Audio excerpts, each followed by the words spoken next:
दोस्तों ये है iQube 5.1 सबसे महंगा स्कूटर iQube रेंज का, मतलब TVS का सबसे महंगा इलेक्ट्रिक स्कूटर।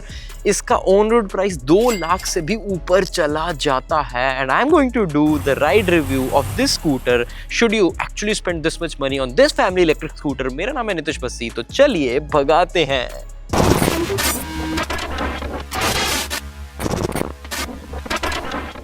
तो गाइस स्टार्ट होता है हमारा ride review with a jump. Actually तो इंडिया में ऐसी कंडीशंस आती रहती हैं and suspensions feel fine. Actually इसमें हब मोटर आती है, तो वो एक जो इंस्टेंट टॉर्क होता है वो शायद मिड ड्राइव मोटर जितना ना हो, but we will actually check that out. Eco में कितना टॉप जाता है, पावर में कितना टॉप जाता है, ब्रेकिंग कैसी है, कंट्रोल कैसे हैं, हैंडलिंग कैसी है। इन सबसे पहले आपको बताऊं इसकी सीटिंग पोजीशन जो कि काफ़ी कंफर्टेबल है।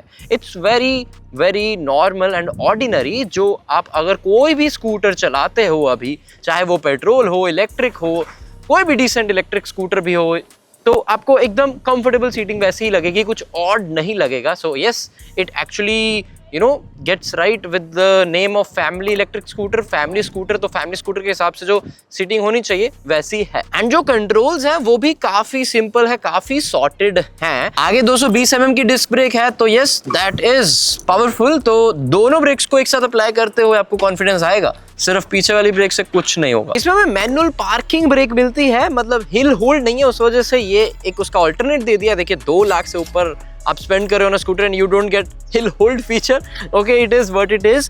तो ये भी एक्चुअली वीक है। सी, रियर टायर पे you get drum brakes and अभी ये लगाने के बावजूद स्कूटर मूव हो रहा है। चाहे माना जा सकता है कि अभी एकदम ब्रांड न्यू स्कूटर है, टाइट नहीं है ब्रेक, स्टिल इसलिए मेरा मानना है manual parking brake right side होनी चाहिए थी फॉर डिस्क, तो एक्चुअली प्रॉपरली वर्क करती। Overall if I talk about the handling part, देखिए फैमिली स्कूटर है, वैसे ऐसा करना नहीं चाहिए, बट फिर भी just to check out, you get a stable handle and it's important for a family scooter. It would be easy for you to ride this. आप अगर like it's good for both male female. and height की अगर बात की जाए, यहीं पे रोकते हो कैमरा पर्सन, प्लीज रुक जाइए जरा, रुक जाइए। अभी मेरी हाइट है 5'7" एंड मेरे पैर एक्चुअली लग पा रहे हैं प्रॉपरली। तो yes, it's friendly, it's gender friendly, it's height friendly actually. Overall जो जर्क होना नहीं चाहिए वो नहीं है, so that's good.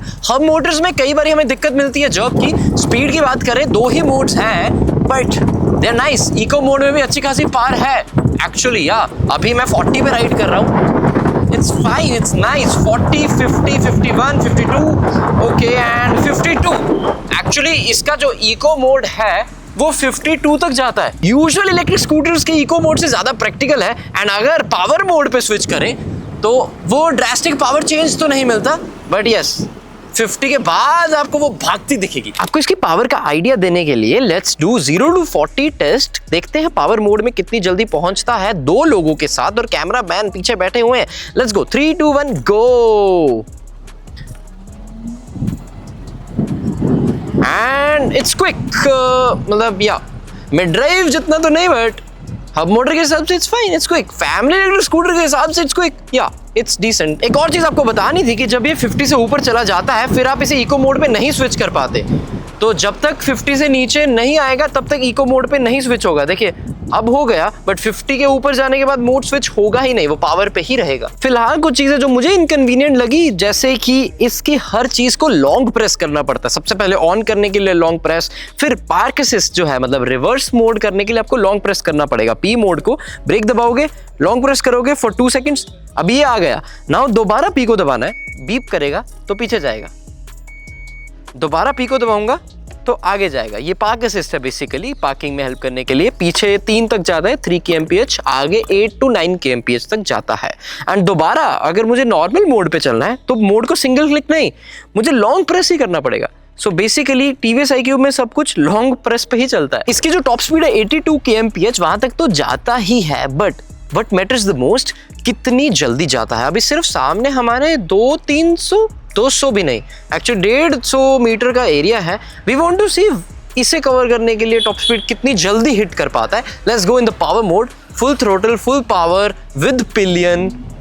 Okay, and we have touched 40 mark, we have touched 50 mark, and we have touched 60 mark, 61 okay. तो ये ऐसे छोटे एरिया पे 61 तक जाता है।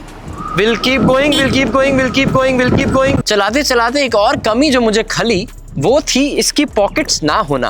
अभी फ़ोन को यूज़ करना था, साथ में फिर फ़ोन को पॉकेट में डालना था, पॉकेट नहीं है। सो यस, एक वो मिसिंग पार्ट है फैमिली स्कूटर में। और दूसरी चीज़, इसमें रीजन दिखा रहा है कि वो जब 30-40 से नीचे जाता है ना, रीजन है, बट उसे हम क्रॉस चेक करेंगे, क्योंकि मैं जो दिखाता है उस पर विश्वास नहीं करता, बट वो कैसा परफॉर्म करता है उस पर करता हूँ। अभी यहाँ पे डाउन हिल है, मैं ब्रेक नहीं दबाऊंगा। अगर रीजनरेटिव ब्रेकिंग है, कोस्टिंग रीजन है, तो ये स्लो होना चाहिए, बट नहीं हो रहा। सो यस, नोप, नहीं है। ऑल्सो गाइस, कुछ इलेक्ट्रिक स्कूटर्स में ऐसा होता है पैरों से पीछे नहीं जा पाते, काफ़ी दिक्कत होती है। इसमें एज सच कोई सीन नहीं है, यहाँ पे आप नॉर्मली पीछे जा सकते हो अपने पैरों के साथ, तो वैसे रेजिस्टेंस नहीं है एंड इट्स गुड। अभी अपहिल का टेस्ट करते हैं इको मोड में ही। देखिए पावर पे तो चढ़ जाएगा, बट इको में कितना स्मूथली चढ़ेगा। अच्छी खासी ग्रेडेबिलिटी है। वैसे company claim I guess 10 to 12 degrees है एंड यहाँ पे कोई दिक्कत नहीं, बट हम यहीं पे रुक जाएंगे।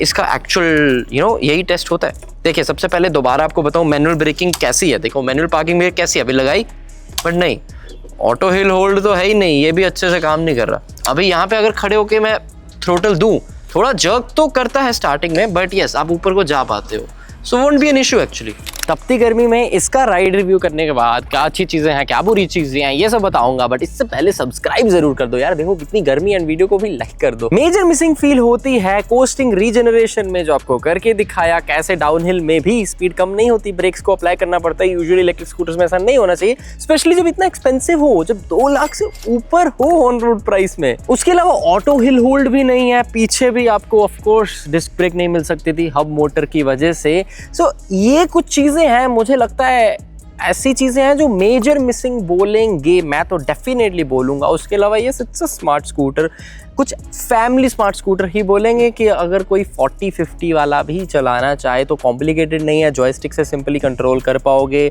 अलेक्सा जैसी चीज़ें जो मैं आपको टेस्ट करके नहीं दिखा पाऊंगा because it is not registered yet, तो जब स्कूटर रजिस्टर कर लोगे आपको अलेक्सा जैसे कुछ स्मार्ट फीचर्स भी मिल जाएंगे। Overall it's a nice scooter for sure, but price वो ऑफकोर्स बैटरी की वजह से ज़्यादा है। 5.1 किलोवाट आवर बैटरी, तो इसको जो एक चीज़ जो एक्चुअल में अलग बनाती है वो इसकी रेंज ही है 150 किलोमीटर की ट्रू रेंज, एंड 2 ही मोड्स हैं। मुझे लगता है ये बहुत ही ओवर प्राइस्ड हो जाता है अगर तो आप बहुत ही ज़्यादा हैवी यूज़र हो, रोज़ का एक्चुअल में 100 किलोमीटर तक राइड करते हो, फिर तो शायद आप पैसे पूरे कर पाओगे with in few years. But अगर आपका डेली कम्यूट 20, 30 या 40 किलोमीटर ही है तो you should actually consider 3.4 kilowatt hour वाला वेरिएंट जो टीवीएस में आता है, अगर आपको टीवीएस के साथ ही जाना है। बाकी आप मुझे बताओ कि जब अगर ये कॉस्ट आपको करे 2,15,000 या 20,000 ऑन रोड, तो कितना टाइम लग जाएगा पैसे पूरे करने में अगर इसके ऑल्टरनेट आप एक पेट्रोल स्कूटर लो? टेल मी, कमेंट करो, लेट्स सी, इंटरेस्टिंग रहेगा। अभी मेरी अगर मैथ्स अच्छी होती ना गाइस, मैं आपको एकदम से कैलकुलेट करके बता देता। तो ये वीडियो खत्म करने के बाद मैं चैट जीपीटी करने वाला हूँ। आप भी ज़रा कमेंट में चैट जीपीटी करके बताओ कितने साल लग जाएंगे इसमें पैसे पूरे करते हुए, अगर आप इसकी जगह कोई पेट्रोल स्कूटर भी लो, टीवीएस का ही, जुपिटर ही अगर ले ले तो। जाने से पहले सब्सक्राइब जरूर कर देना। Bye bye, take care.